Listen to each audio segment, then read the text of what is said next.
जोर से बोल सुमित। फाइनली स्काई, आज हम जाने वाले हैं पुरानी स्कूल में। देखिए पीछे है। इसमें आप क्या कहना चाहेंगे सर? अरे हम तो नहीं जा पा रहे यार, यहाँ पर बहुत सारे भूत है और हम जाएंगे तो हम डरेंगे। सर आप क्या कहेंगे? ये तेरी माँ की चांच। सेंटर में तो ले तो नहीं। वो लोग आने रहे वो कहे जो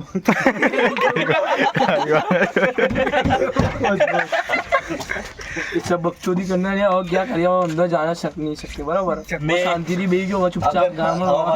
अगर कोई अंदर जा सकता है तो अकेला मैं ही हूँ। आपकी इजाजत है तो मैं अंदर जाऊँ लेकिन मेरी फट रही है अंदर जाते जाते। इस फिल्म का इंटरवल अब पड़ेगा। तो नहीं जाना यार, मेरे को डर लगती है भाई, बहुत ज्यादा ही यार। चलो यार नेक्स्ट सीन में हम वो पुरानी हवेली वाला भूत देखेंगे। वो जो आप पीछे जो स्कूल है ना बड़ी सी, उसमें देख सकते हो। जो कि इसमें तो अंधेरा दिखता है क्योंकि भूत ने लाइट बंद कर दी है। बैकग्राउंड म्यूजिक है, भावेश पुती वाला बचा रहा है बैकग्राउंड म्यूजिक। अब अच्छा प्यारा થઈ ગયા